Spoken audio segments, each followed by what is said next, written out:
officers, uh, advocating in the courts. It's just a really great program to get college students their feet wet and get some really hard experience in working. But COVID happened. So for the past year, we've been working virtually, but we're making it work. We have 6 victim specialists, and they're all wonderful students who are just really interested in helping other people. And that's what our capacity builders agency is all about, is going out to different communities and affecting change, positive change. I also I also got lured onto another grant called Fatherhood Fire. I'm going to talk about that one. I'm a case manager, and I'll be going out to. We have 5 agencies on the Navajo Reservation, and I'll be going into the Kayenta agency, and there I'll be going into the jail system, working with young fathers, just kind of trying to lower that recidivism rate. Just give them a reason to stay out of jail, basically, and reinforcing good behavior. Um, so we do a lot of things here. I think we have over 26 different grant initiatives going on right now. So we stay busy. And I have a little project of mine called the Native Project. And I work with young artists and pair them up with mentors in and around New Mexico and Arizona. So I stay busy. But yeah, so if you have any questions, definitely. Seems like you're hanging out with young people. Yes, Great. I love young folks. Good. We'll hear more about your work and your different pieces of work and how they fit together probably a little later. Our final guest, last but not least, is Amanda Furtage, who comes from Mississippi, where she's the youth program coordinator at the Southern Regional Office of the Children's Defense Fund and the Southern Rural Black Women's Initiative for Social and Economic Justice. That is a mouthful as well. She's the director of the Unita Blackwell Young Women's Leadership Institute. She has a diverse background to draw on when thinking about borders and border crossing. And we have to acknowledge that Amanda is a mother and her kids are home with her. So, Amanda, can we find you? Hi, There she is. Hey, y'all can hear me and see me? Amanda, maybe you could start by describing the Southern Rural Black Women's Initiative and the audience and goals for the Unita Blackwell Young Women's Leadership Institute. The Unita Blackwell Young Women's Leadership Institute is a program of the Southern Rural Black Women's Initiative for Social and Economic Justice. We serve Black women and girls across the rural South.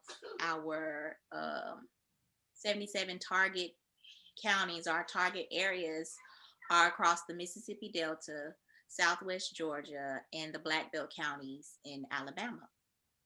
The Southern Rural Black Women's Initiative for Social and Economic Justice is about 21, 22 years old, and the Unita Blackwell Young Women's Leadership Institute, where I serve as director, which is named after Unita Blackwell, the Honorable Mayor Unita Blackwell, who was the first Black woman mayor in Mississippi. She was mayor of Mayorsville, Mississippi.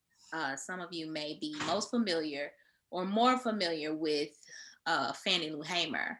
Well, we like to say that Unita Blackwell was her right hand. They were BFFs.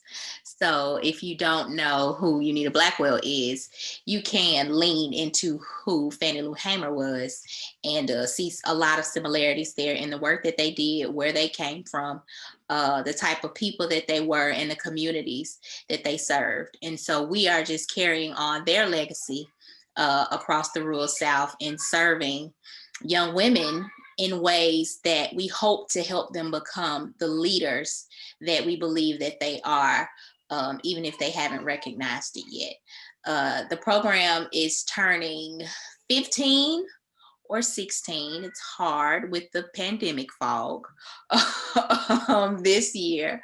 But in the past 14 years, we've traditionally gathered, we've brought up to 100 young women across all 3 states on campus here in Mississippi to the historic Tougaloo College in Tougaloo, Mississippi, which is a very historic historically significant place to the civil rights movement, but especially to young Black women and girls. And we've gathered them here summer after summer for a summer intensive that's been full of activities, sisterhood, leadership building, teamwork. We offer programming across the board, across the spectrum. We do civic engagement, we do business ownership, professional development, arts, culinary, fitness, anything you can think of. And like I'm speaking in the past where we've brought these young women here to Mississippi to engage in person. But more recently, this will be our second year going virtual, but it hasn't stopped our program at all. And I think I answered all the questions. You did fine. Anything you didn't answer, we'll circle back to. So we are good. But thank you for having me. Thank you for. We appreciate you being here. Kim, do you want to take over?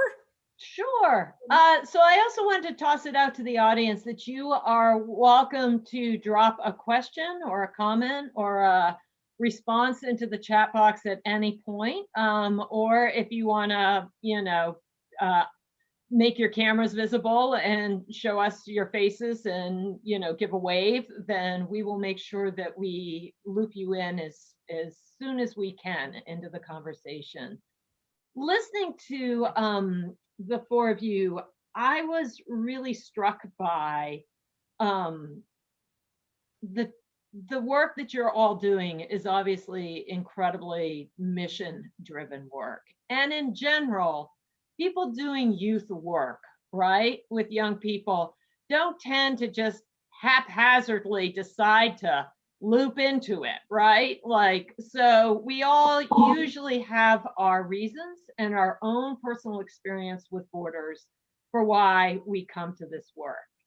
For me, it's very much the reason that drives me to do this work, and to stay focused on young people, and particularly rural young people, is completely connected to my childhood experience and to my experience of coming out as a queer young person years ago, and what that isolation felt like and what it was like to be disowned. And I carry that with me in terms of how I think about the work with young people, how I think about doing trauma.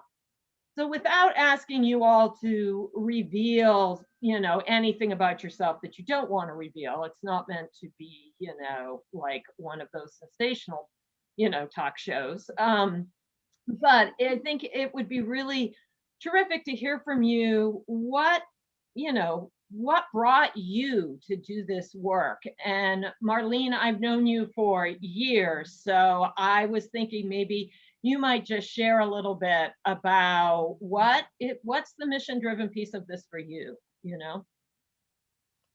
Well, I think it does have to do with just my own lived experiences. I was born in California, but raised in the Rio Grande Valley in Mercedes, Texas, as it was mentioned, the border of Mexico and Texas.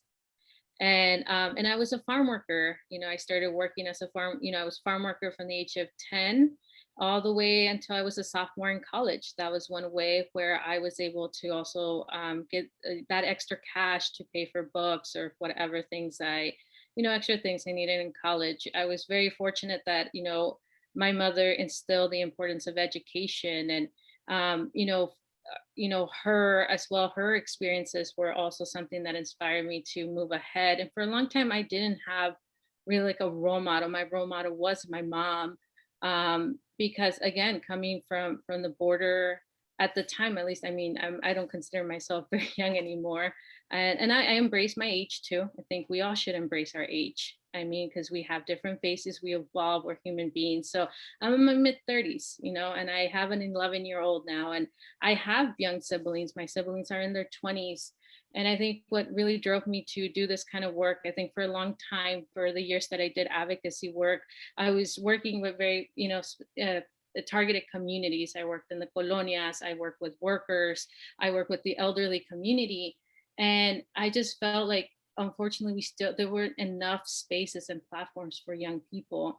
And it sort of took me back in my own youth and saying, wow, like I also didn't have a lot of platforms in spaces, right, where I can, and opportunities. But I was still very fortunate for those few mentors that I had in my family and my friends that really helped me along the way. So to me, it was one of those things that I wanted to be a resource. I want to be that resource and guide for other young people, because at the end of the day, now that I'm a mother, I feel like now as being a mother, como digo, estamos sembrando la siguiente generación, ¿verdad? It's the little seeds that we're planting. And for me, I think my contribution for the next generation is to share whatever knowledge I have, whatever expertise I have, whatever resources I have. Every day I learn something new. Working with young people, really, they continue to inspire me. They continue to empower me. I see how my son gets involved in those actions. And it's just amazing to see how that's just passed on. And it's so true. Like, I think just the fact of laying that pathway, right? That's been laid from our ancestors coming down to us. And now I feel like it's my turn to just kind of continue doing that. And to me, doing this work and working with young people is my way of saying, here, the path continues, and here's the baton, and you take it and you lead it. And I hope that one day when my son is that age, he'll continue and somebody else will pass the baton to him, because that's the only way we're going to make that transformative change that we talk about. It comes down to ensuring that young people do have those tools and resources. And there is still so much that needs to be done to ensure that they are getting those opportunities and those spaces to continue the work that they need to do for next generations to come. We definitely appreciate that idea of mentorship as a way to bring young people who don't feel like they belong forward into civic participation. And I think that's an important idea.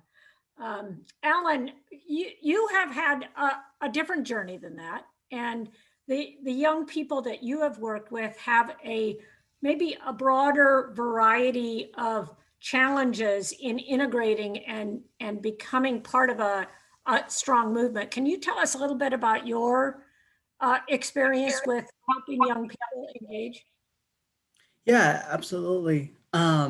So my whole thing with working with youth come from personal experiences. I am a person who comes from another country. I was born in Mexico. Came to the United States when I was 9 years old. So there goes one of my borderland that I had to grow up with, being from a different country. And besides that, learning English as my second language, it was another border that I had to face. And so growing up with those two, borderlands, I now that I'm older, I feel like a lot of the things that are there that I know about, I wish I would have known back then. And I think that's one of the challenges that some of our young adults now challenge with, and that's the reason why they're not, involved, because they don't know about these services.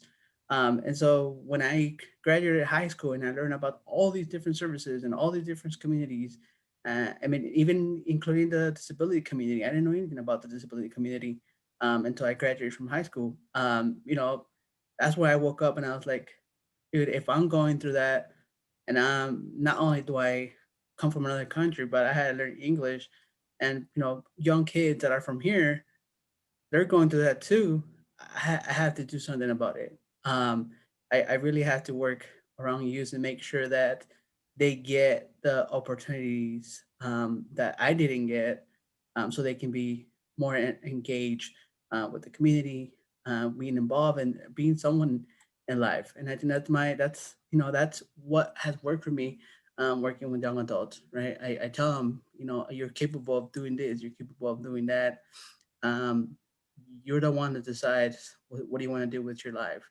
You have a bright future, and it's up to you whether you want to just let it sit there or make something out of your bright future. And I talked to them about my experiences of how I wished I would have what they had, what they have now. And that seems to always, open them up and say, hey, yeah, you're right. I need to do something. I need to get out there in the community. I need to, get myself a job. I want to be, I want to be someone in life. And so that's how I help the youth to get involved and engaged. Powerful personal story. What kept you going when it got hard? Um, oof, Nine a lot of, is old to have to learn English, right? yeah. Well, I mean, see, I think I can break that part into three parts. Obviously, when I was young, what kept me going was my parents, right? My dad. Obviously, if I didn't do good at school, I didn't learn English, and I would get in trouble. My teachers, right? So I think that's the first part. As I grew older, I started to realize that the sacrifice that my father has done for me, um, to come from himself, to come from a country and then bring me here. He sacrificed a lot of his life to give me a better life here. So that I took that into in consideration. I said I gotta do something to pay my father back for everything he has done. If I don't do anything with my life, then it's just gonna be a waste of his time. Um, and so that helped me when I was, in my teenage years. And after that, I think, like I mentioned before, realizing that there's youth out there that don't know about these opportunities, that don't know about the services, doesn't know about the disability community, which is a great community to have as a resource to know that there's someone there that supports you and that you're not alone. I used to think that there was only blind people and no other disability community, right? I always thought it was only the blind community and that's it. When I got to know the disability community, I was like, wow, I got a community. I can find my support here. Like, I got somebody to count on. I'm not just me by myself in this world. There's a bunch of us in this world. So um, that's what kept me going. Pushing through so I can be able to bring my experiences to the youth and say, look, I've been through this. I don't want you to go through this, but again, it's up to you. You make the choice. Great, thanks. That leads me, Alan, thank you for that. And it leads me, Amanda and Chase, to want to just get your reflections on a theme both Marlene and Alan were just sharing, which is this experience that we have, whether it was 20 years ago, 30 years ago, 40 years ago, of young people didn't even know anything about the community, whatever that community is, right? That sense of belonging because they were on the borders. So, and also that piece of the shoulders, Marlene, you were talking about the shoulders we stand on and passing the baton. And Amanda, that was reminding me so much of what you were sharing about the, history of SRWBI. I think I got those letters in the right order. Well, thereabouts, but at any rate, the history that you were sharing, and I'm just curious, maybe you'll reflect on this, and then Chase, you had some things to say too about both your, what drives you to do this work. So your personal experience, perhaps with Borders that brought you to this, and then, tell us a little bit about what that looks like for your young people. Am I going first, Jace? Go for it. You Okay. got this. So I think what you're asking is how I came to this work. Yeah. Okay. Okay. I think that I inherited this work. I think that this work has been in my lineage, directly and indirectly, for as long as I've been here. My grandparents were community organizers and activists and educators. My grandparents, my parents, pastors, nurses. I come from a long line of servants, people who serve. And I think that being here in the rural South, you really don't have much choice but to serve. And For me, it was just second nature. I'm a middle child, but some middle children know this. Middle children are, you have an older sibling, but a lot of times the middle child is kind of like the older sibling.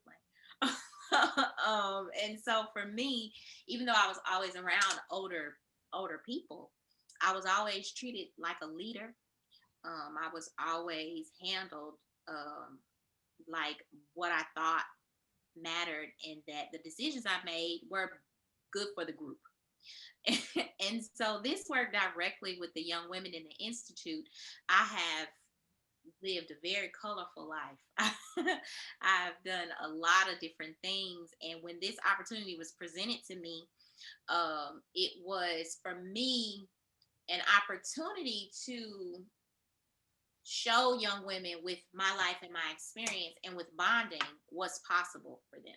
Because a lot of the things that I've done, a lot of places I've gone, a lot of experiences I've had, they cannot conceive when you're out in the middle of what people consider to be nowhere, just kind of, going with the flow. Going, you know what I'm saying? You go to school, you come home, you help with your siblings.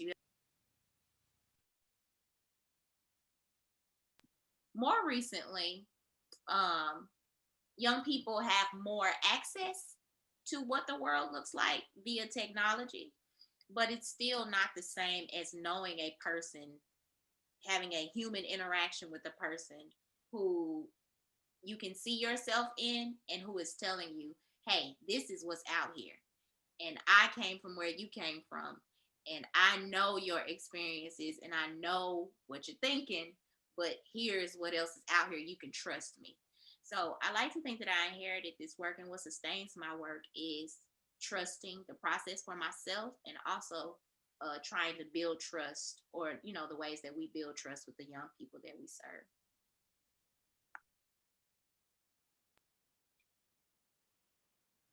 Kathy, you're on Samantha- mute. Go ahead, Chase. You want to join in? Oh, I was just going to quickly say, I was, wonderful hearing these stories because I don't know necessarily if it was a calling for me, but I think back to when I was really a scared, like, high school student because I wasn't out, and it was just weird dual dichotomy of, because my mother was an educator. She was a teacher all her life, and she was taught that learning your native language is a bad thing and it impedes your education and your outlook and your advancement in life. So I grew up not knowing my language, and like now, years later, I keep hating myself. So I'm in the process of learning. So there's that. But there was also that part of me that I hid for so long. I came out late in life, like mid-20s, but I was student council president in a predominantly white school and very religious school. So there was that.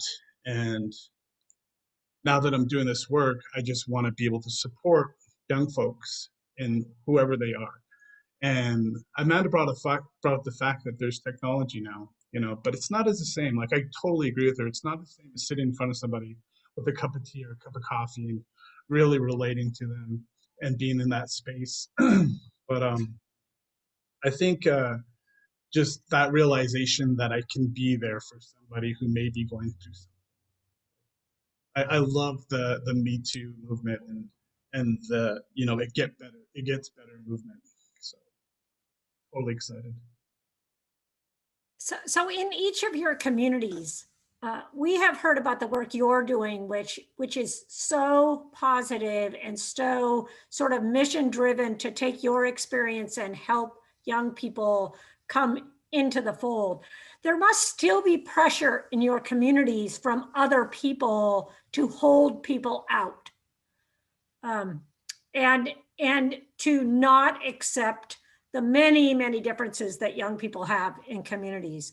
And can you talk a little bit about whether you see that happening in your community and how you deal with that when you're trying to help these young people move forward, when there are still people who might not be accepting, or systems that don't accept them, or programs that that don't give them freedom to grow and be themselves.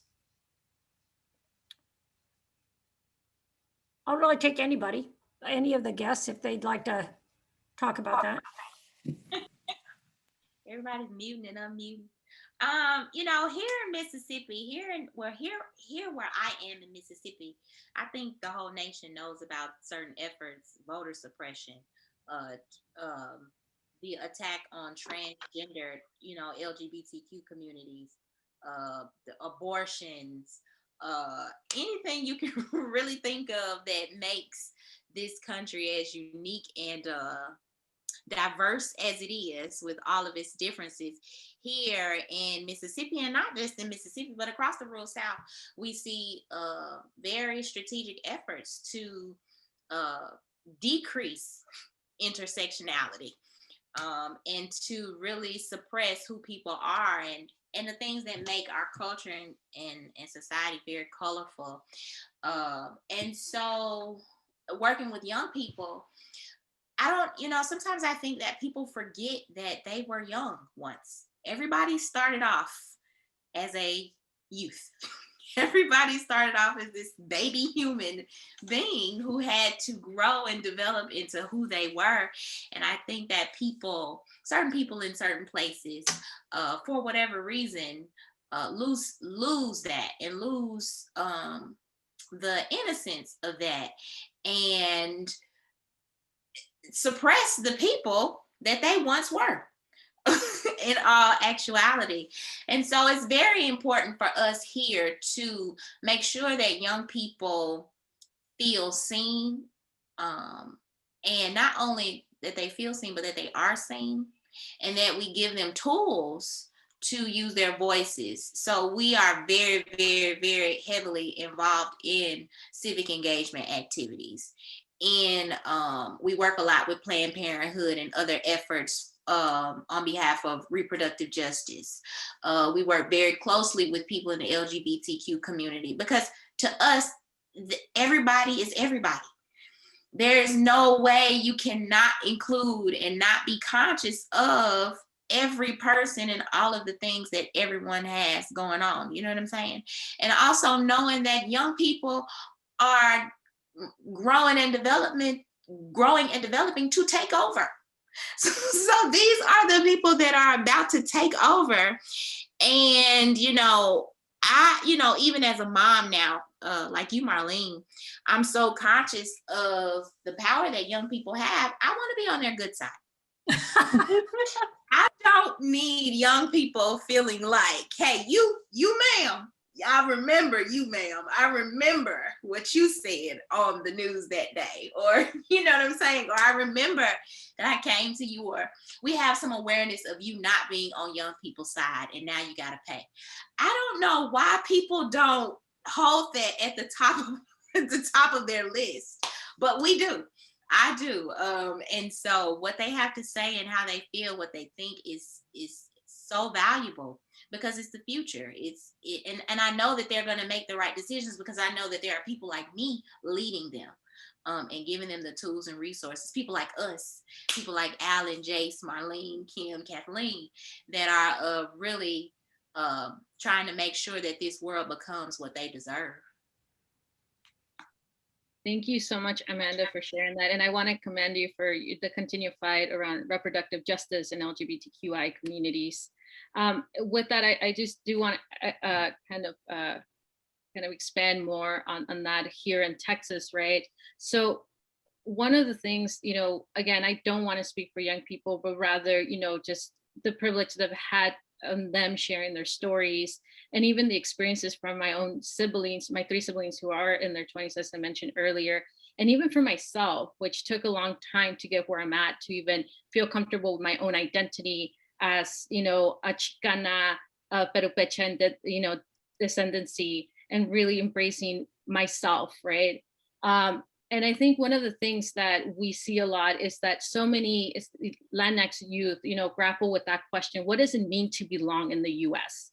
And the reason why this question, surfaces, una y otra vez, is because of the continuance dehumanizing narratives about immigrants, about our Latinx communities, around Black, Indigenous communities, people of color, you know, that have just dominated in our nation's history and that continue today, as you know, many have mentioned, right, you know, technology, right? How technology plays a role in that and how that floods our social media, right?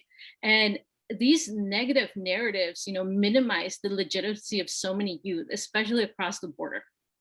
And when you minimize the legitimacy, you're attacking their families, you're attacking their communities, right? Their culture, their roots. And then that also affects how policies are shaped on a national scale. And as we know, during the Trump administration, I mean, just what, you know, the terminologies he used to describe and portray undocumented youth, for instance, right? Targeting them, saying these horrible things about how they were a threat to our national security, to the point that he wanted to what? Get rid of DACA, right? Such a critical and important program, right?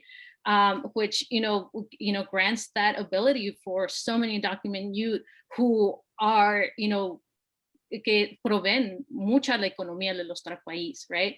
And that itself, you know, just hurts so many young people. But I also see, you know, how young people are standing right now up to that and how they are in the front lines right now, not only in the actions and protests, but just even along the border.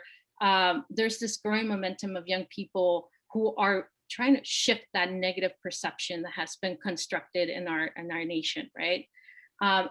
Of our borderlands. And just recently, actually, the National Association of Latino Arts and Cultures, they had a grant to provide young people with projects that were that are trying to challenge and shift and transform the perceptions about the border, about migration, and in our communities. And there were 4 young people that were selected to do that. So on the positive end of things, you know, there is that continual fight, but also the importance of shifting that narrative and ensuring that these negative perceptions are, you know, como se lo estamos poniendo lado diciendo, this is our story. We're holding on to our story. We're owning our power. We're going to lift each other up and we're going to reshape what our story is. You're not going to tell it for us. We're going to tell it. Nosotros lo vamos a decir, lo vamos a contar. This is who we are.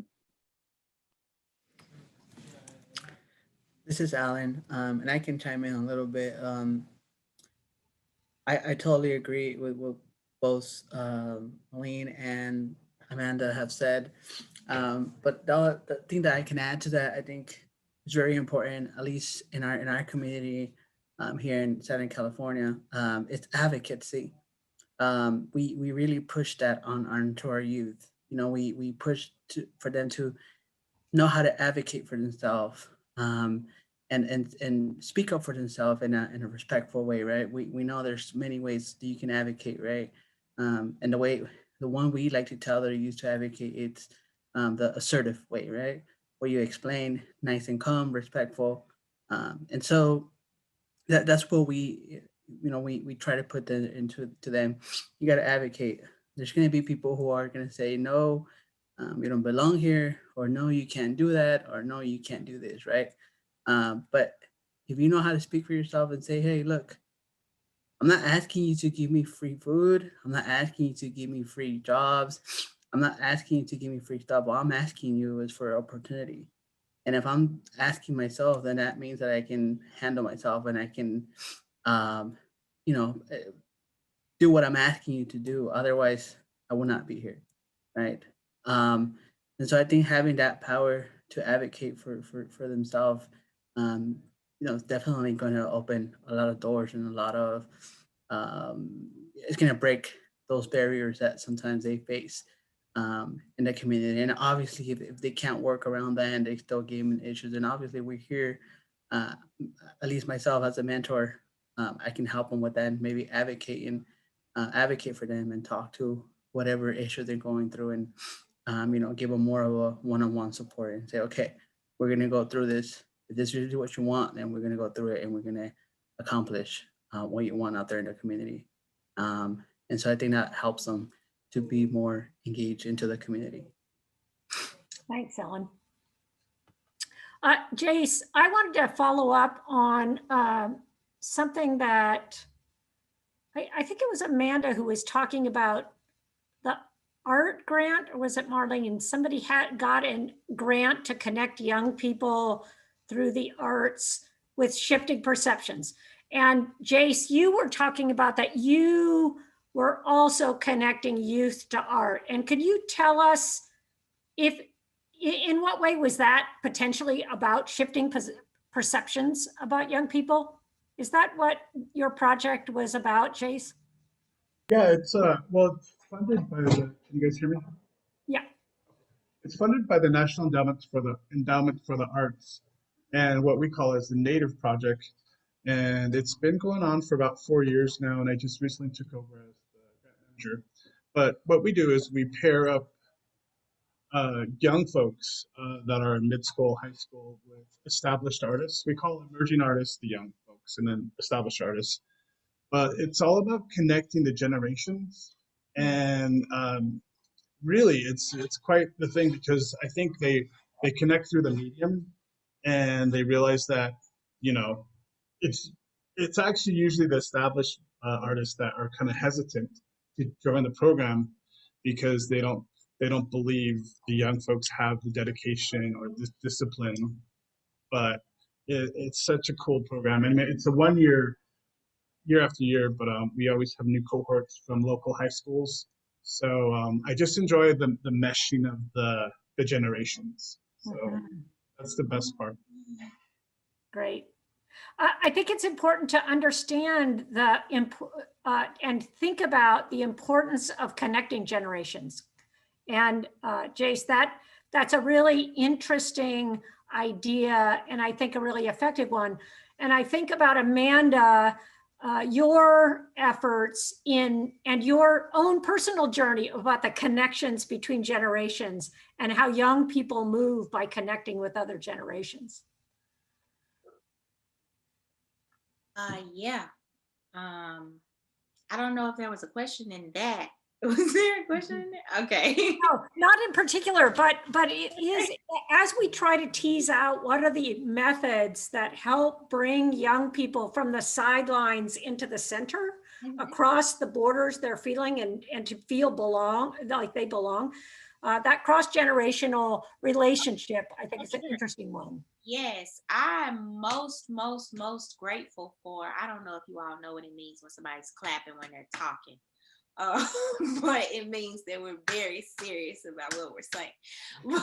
but yes, the most significant relationships that I've had that have helped not only bring me to this work but keep me in this work have been with my elders, have been with the older women and the older men who've said, I see something in you that's familiar to me. I know right now you think I've been this stoic 70-year-old all my life.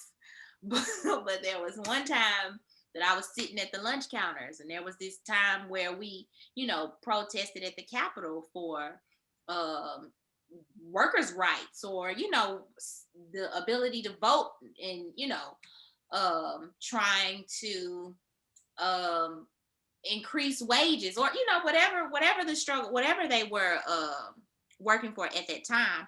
And they always remind me that I used to look like you. I used to be able to carry those chairs and pick up those tables and get people into the space and get people motivated. And so those relationships, for me, they are the most unique relationships that I have. And what I really like about what we do in the Southern Rural Black Women's Initiative for Social and Economic Justice is that we have an intergenerational structure. We have an intergenerational model. The young women that come to my program come recommended by human rights commissioners and human rights commissioner leads in our communities. And those are the older women who have been elected officials, the older women in our communities who are the mothers and the elders in the community. And they identify these young people and say, I know a program that can help you become all that you can be. And that's how we get them. And so that constant communication with the older women, how they nurture us, how they teach us, it's how I thrive. It's how I survive and how I thrive. And we just try to do the same thing. My staff tries to do that same thing for our young women. I would love to jump in and shift the question just ever so slightly for a few minutes. Amanda, each of you have talked about, but Amanda, I'm going to reflect your words back. Strategic efforts to decrease intersectionality and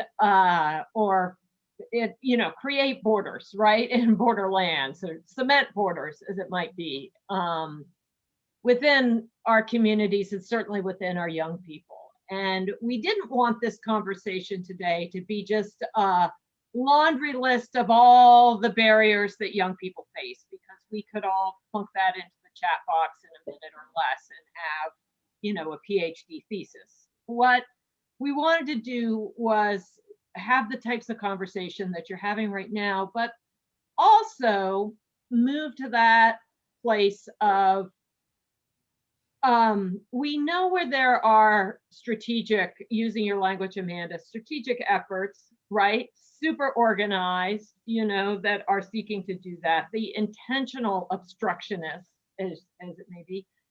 But then in each of our communities, and we hear about this, Kathy and I have the immense privilege to get to come and move across the country and work with youth programs and work with local communities. And every single time, we know in our own communities and all of yours that there always are those obstructionists that you didn't necessarily see coming, right? So within our nonprofit sector, within our public sector, right, where those lie. And we hear those stories from, well, I've had those conversations with some of you. And so I would love to hear you reflect on, tell us ways in which you've experienced that, whether that was overtly intentional, like, well, we don't take those, whoever those young people are, in our homeless shelter, right?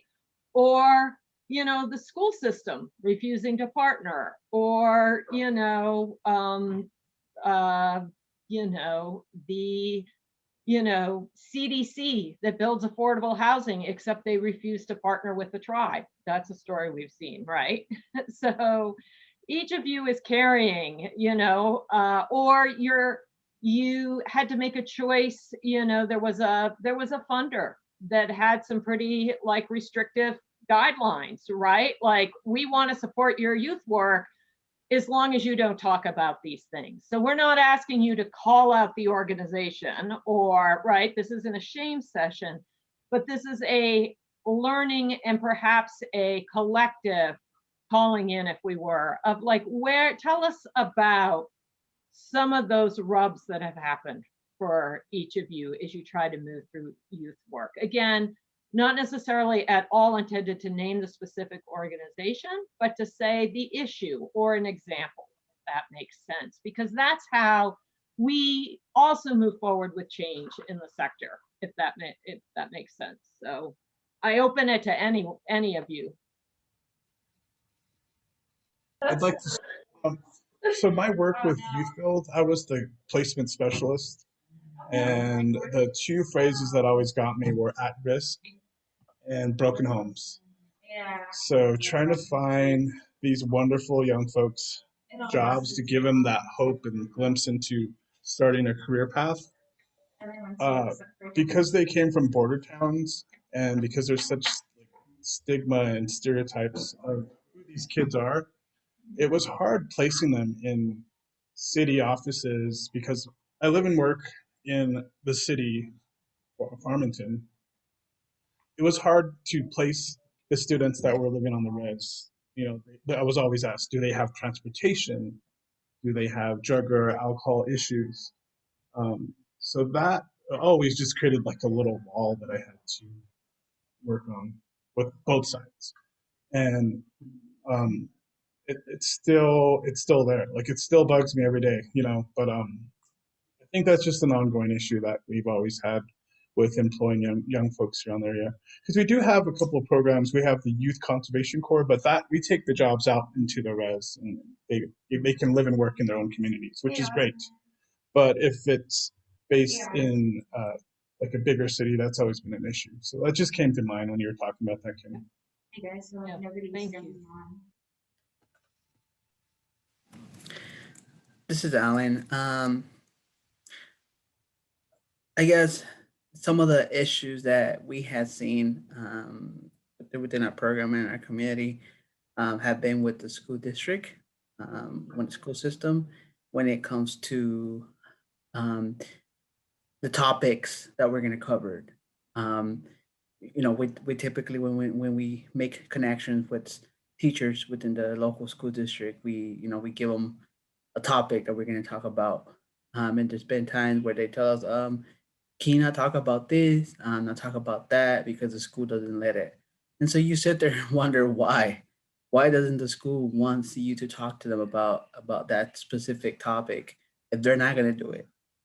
But we gotta play with the flow and go with the flow and say, okay, that's fine. We will not talk about that topic, or a quick example is not too long ago we wanted to do a short lesson on dating for young youth, and so we put my team and I we put together a a list of apps that youth can use, free apps.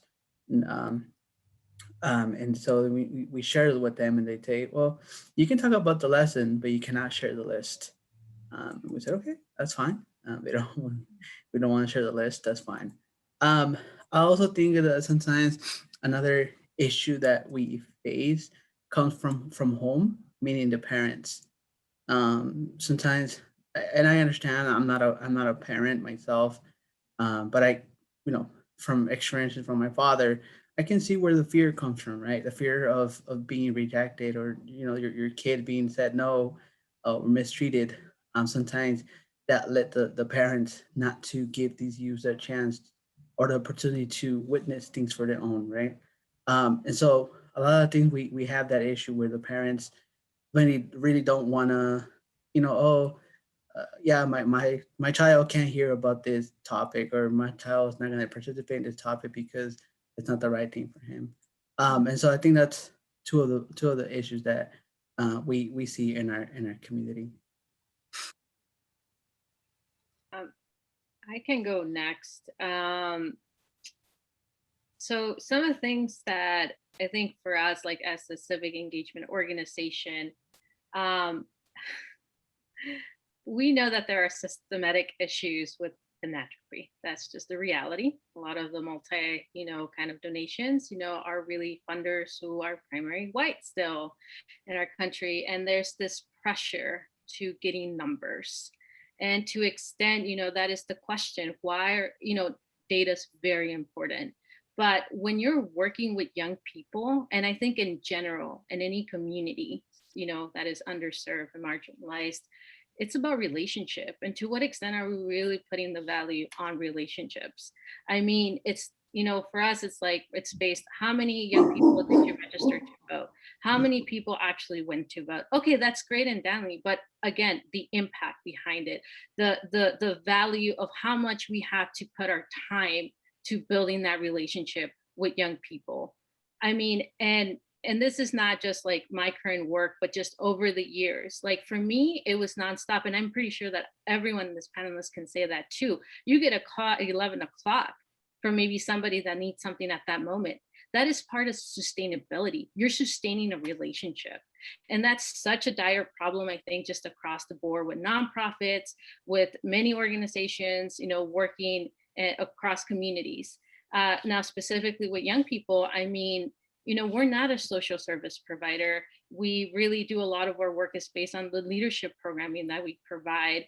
And again, on the civic engagement. And it's something that we know it's an issue. I mean, when we talk about being progressive, I mean, there needs to be change as well in the philanthropy sector, in terms of also making analysis. What does it mean to be progressive? What does it mean to really ensure that we're listening to what young people needs are? And it's not always that number. It's about ahorita en el momento que es esa situación que están enfrentando. And also looking back at those organizations, that relationship piece is so critical and important to establishing that, nurturing it, and then sustaining it as well. So I feel like that's one issue. I feel like we're always in a bit of a pressure, you know, in terms of making sure that we meet those numbers. The other thing that I also just kind of want to emphasize as well with just the work and, you know, just doing youth work and aquí en Texas y también just civic engagement, it's voter education. Again, voter education is so important. That's a goal that you know, we're actually going through some internal changes, and it's something that we're reevaluating. You know, de nuevo, it's like education is key. How are we supposed to go out there and register young people if, como estaba diciendo aquí el compañero Allen, I mean, it's about the education. And then there are institutions that don't want to allow you to go in there and provide that information. I mean, just recently we had a town hall. There's actually a young person that's running for school board. That's amazing, right? And we wanted to support her by, you know, doing the town hall so folks know in her community, what is the school board? What do they do? What is the functions? Why are these individuals running? And también the ISD came back and was like, we need to review your presentation. You're kind of using these really strong words like empowerment. Like literally, I'm just Outrageous language, empowerment. oh my gosh, like really? Oh my gosh, such a scary word. So las Exactly. compañeras were just like, we have to go back and revise. And it's just one of those things that we just kind of have to kind of battle. And I know that we can, as an organization, we want to do more. We know we need to do more, right? Because without that education piece, without the voter education piece, then how else are we going to really create that mobilization and get more folks to register? But anyhow, those are some, I guess, challenges, you know, like macro, micro, and also like just on an organizational scale. Mhm. That was awesome. Amanda, I saw you nodding and giving some high fives there and some claps, some serious claps. So Yeah, tag in. yeah, you know, for us as a Southern rural Black women, we have Southern, we have rural, we have Black, we have women. I mean, I don't know what else you can add to the list except men and children and you know, but you know, finding funding as a Black, as an organization or for programs that center around Black people and the needs of Black people is very, it's a tightrope, because like Marlene says, a lot of the funders are white. And they don't want you to say, hey, we don't like systemic racism. We don't want to be oppressed.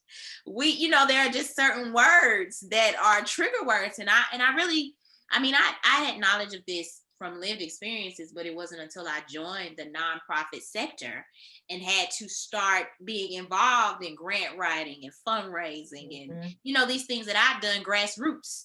I can avoid having to get money from certain people because I have community, because I can go to the barbershop and because I can go to the car wash, to the church and say, hey, we're trying, you know, but for the type of funds that we need, that Black people in the past just simply haven't had access to those large amounts of money, then we do have to go outside of that.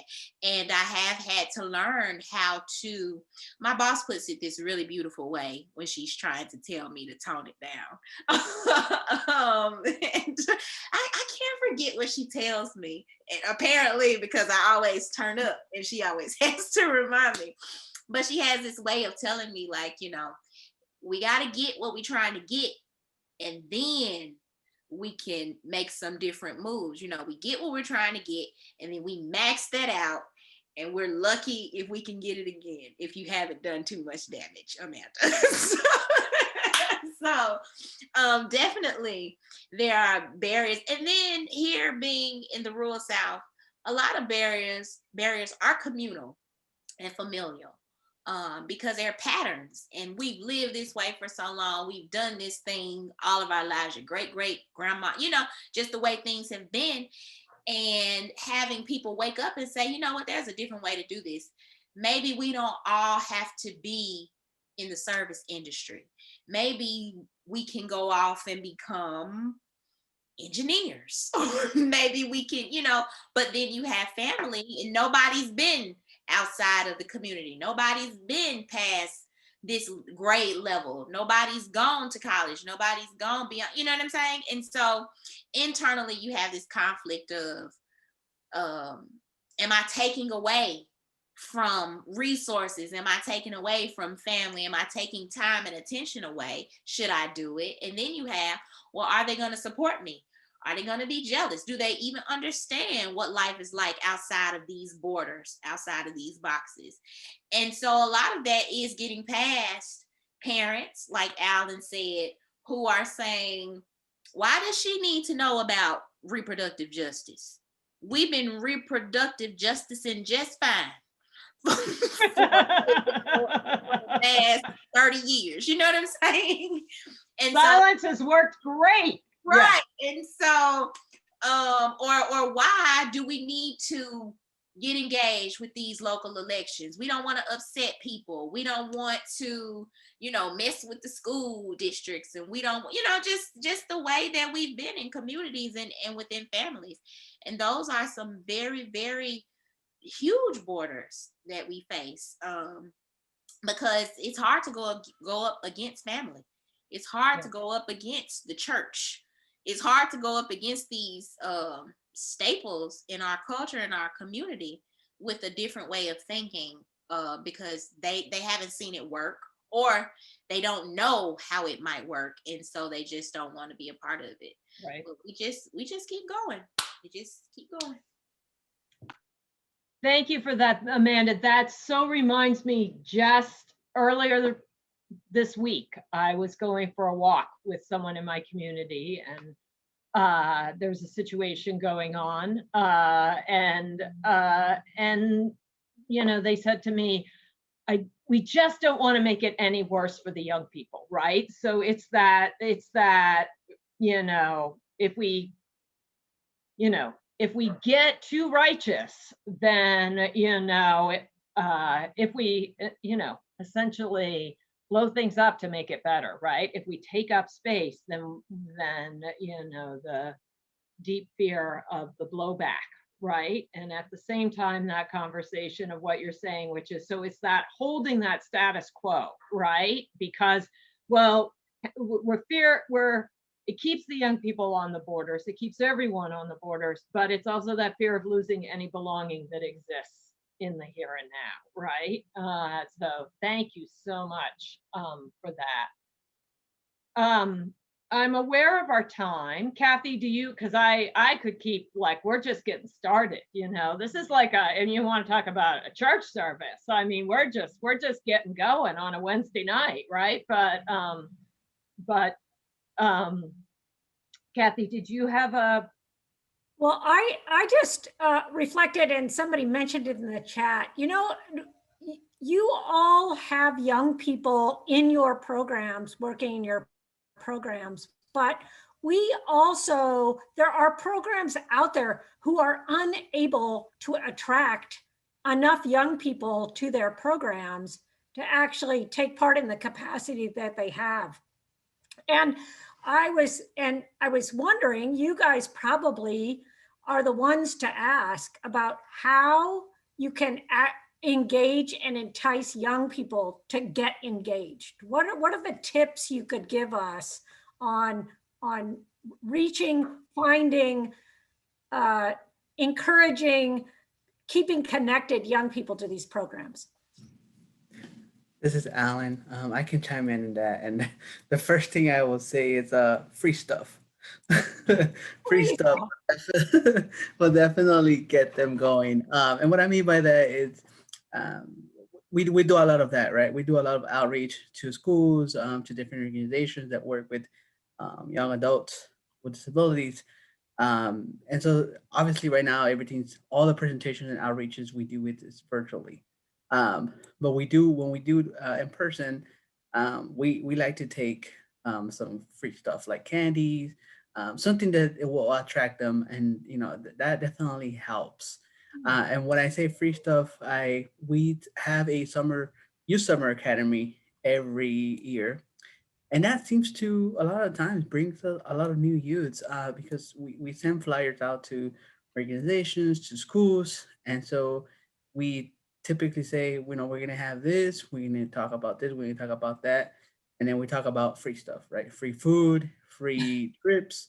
And we get a lot of youth to sign up. And so that definitely attract them. Also, another thing that we noticed that helped us is to have youth that are involved within our program be part of that of those outreaches. So sometimes, depending on the youth schedule that we have, we invite them to these outreaches and have them, you know, sit there with us. And sometimes they'll do the talking. They'll talk about the services that we provide.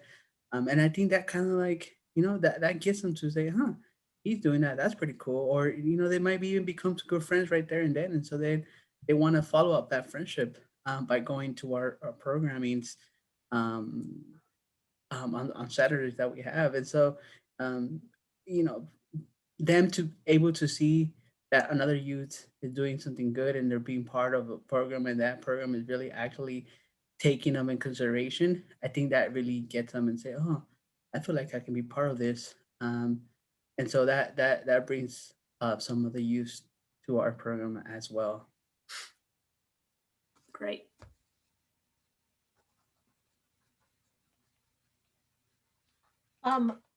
Now, some of you talked about in terms of ways you're building belonging. I think some key themes we heard over across to all of you is one-on-one relationship building, right? So, and also this theme of, so that mentoring, sort of that taking the time, nothing replaces, we can have social media, we can, you know, spend our time on Zoom, right? But nothing replaces the sitting down, right? The whether it's, you know, having some food with young people, whether it's grabbing coffee, whether it's going for a walk, whether it's like, hey, let me just check in with you, right? That piece.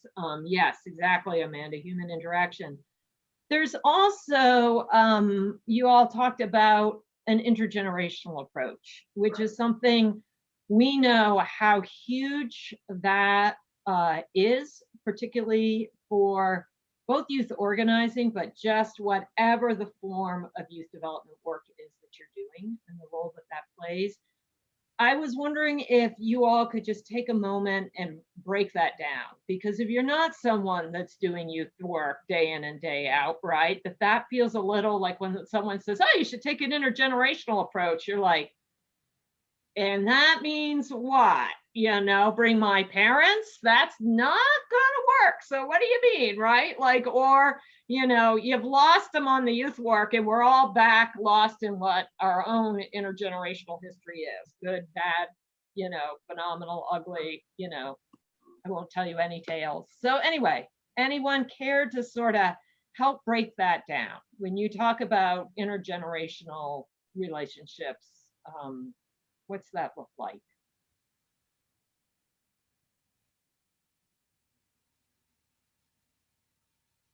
I really wanted to hear from Jace, but I don't know if they do intergenerational stuff. Do you do intergenerational stuff, Jace? You know, like beyond the Native Project, I'm trying to think. I know that we have another grant program called iLead, and I know that they do some projects with the seniors around the area. Is that what you're alluding to there? Um, This is great because this is the confusion right here, right? It's yeah, like, okay, what are you really talking about? Right. Okay, well, I didn't want to talk too much. That's why You're like, not. okay. But we do, since intergen work is such a large part of the work that we do at the Southern Rural Black Women's Initiative for Social and Economic Justice. Uh, it's easy for me to talk about what it looks like. It looks like, well, in small rural communities, which we all know, everybody knows everybody, right? So we have the grounding there for respect, for we're used to going to certain people or hearing certain things from certain elders in the community. Certain things don't happen unless we know certain people signed off on it, whether it was the person who was mayor for 30 years ago, or or the mother at the church, or the person who works at the corner store. So we have certain things that have already laid the groundwork for young people and older people to interact, that you just cannot bypass. You just cannot bypass the seniors in our communities. But more than that, because we're so close knit, and because the respect level is there, there's one thing about our program, or our young women, that I'm so grateful for, is the level of respect and reverence that young people have for older people is not lost so much that they can't access each other, right? Because we know young people all go through phases, and there are different generations of young people out here now. They are not the same generation of young people that I came from, but at least we, in smaller communities, we've still been able to maintain those levels of respect and those levels of honor. And just some things just not gonna fly. We're gonna say yes ma'am and no ma'am. We're gonna say please and thank you. We're gonna say good morning even if you are still asleep. So here, with that being said, we do use the mentor-mentee type of interaction with our young women and our older women. A lot of times we pair the younger women, or like I said earlier, the older women choose the young women that come to our program, so they already have some type of relationship. And all of our programming includes older women and younger women. So say young people are dealing with social media and internet and things that are online. Well, we know that our older members also at some point have to learn how to use a computer, have to learn how to input some data, or do some type of thing. So we use those areas where we see that there is going to be unavoidable common ground, and build off of those things. So if we see that Mississippi refuses to expand Medicaid, well, who does that affect now and in the future? Who does that affect? How do we work together to work on that? If we see in civic engagement there's voter suppression, oh, they've been doing this. Well, you've been working this fight for 50 years, since 50 years ago. What has worked, what's not working, and what can work? Because we as the young people can be working towards things that can work. So really we've discovered, and we know that we need each other, right? And so it's just about accessing each other where we need each other. Certain conversations we keep on the young women's side because we know this is not for y'all. And it's certain conversations that the older women have that they filter through me and the Young Women's Leadership staff, so that we can come up with the language for the younger people to understand, right? So it's hard to have conversations about you should go to college when they see everybody being on the internet making money, or YouTube, right? But the older generation is saying, hey, you need education. These are some things that are going to sustain you. Well, the 70-year-old woman probably won't be able to go up to the 22-year-old and just say, you need to be in college. That's where the 30-year-olds and the 25, 26, 27, 8-year-olds come in and say, hey, what's your plan? What, you know what I'm saying? So it's just ways that we have figured out how to do it. I love that idea of thinking about the continuum of generations and the translation idea. And that different generations can talk easier to different generations. I think that's a great idea. You know what? Our time is up. I was hoping to have you guys be able to do one more push of what you want people to know, what people need to know about reaching and engaging young people on the borderlands. Could I give you could you each take like 15 seconds to give us one more bullet? Amanda, you're up. I want you to know that young people are listening. Young people more than ever are paying attention.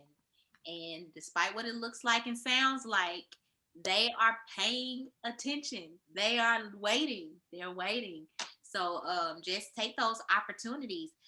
Listen to young people first and then engage. That's always my advice. Put yourself in their space and just push, just relax.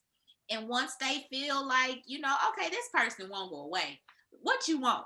That's your opportunity. there's Love it. opportunity. Love it. Who wants to go next? I can go next. This is Alan. Something that I want you to know is that, first of all, I agree with everything that Amanda said. And what I like to add to that is that we need to listen to the voices of our youth. We need to stop trying to think what they want or what is best for them.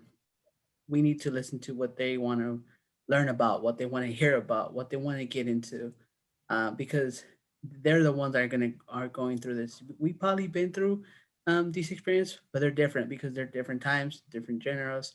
And so we need to listen to their voices and see where they want to be at and where they want to get to, instead of us trying to guess where they want to be or what they want to do. Great tidbit. Marlene or Jace?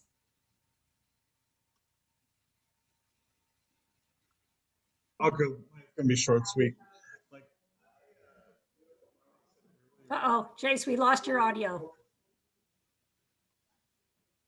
you guys hear me now? Oh, there you're back. Okay. No, I wanted to talk about what Marlene said earlier about not forgetting that was it Marlene or Alice? We shouldn't forget that we were young folks at one point. Yeah, I think sometimes we forget about that time, and I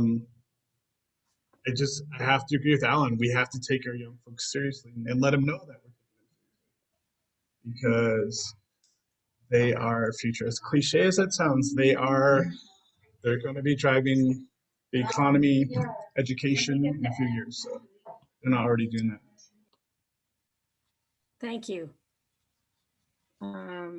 Okay, so I'll go next. Thank you. I think I'm just going to echo what everyone said, right? That young people, yeah, they're rising. They're the ones already shifting their story. If there's anything that I have learned in the pandemic, is just the beautiful unification of young people lifting one another up. The fact of all these movements happening across the nation, how they're talking about their power, how they're investing in one another through support and supporting one another to really raise their voices. And I think that is very critical and important that we keep that momentum and that we're there as that support for them. If anything, como I said, you know, as everyone said, we were young ones too, right? So not forgetting that as well. Y como todo, just the patience, you know, again, from a mother's side, having that patience, pero al mismo tiempo making sure that we are there ready to go with them when they need us, right? And ensure que, como dicen, listening to them and uplifting them in every step of the way. Words of wisdom. I want to thank our panelists today. You guys were great. The voices were great. The tidbits were great. I think Kim and I can pull some stuff forward to really think about engaging young people and dealing with borders and belonging. So thank you very much. Thanks to everyone who was with us today. And don't forget that there is a youth poetry jam happening in about a half an hour as a happy hour as part of the Rural Assembly Everywhere. And you can find that link on the Rural Assembly Everywhere. Oh, in fact, woo, look, there it is. So I hope you'll join us. Thank you, everyone. Thanks, everyone. You're amazing. Thank you for being with us in this work. Take care. Bye. Thank you. Take care.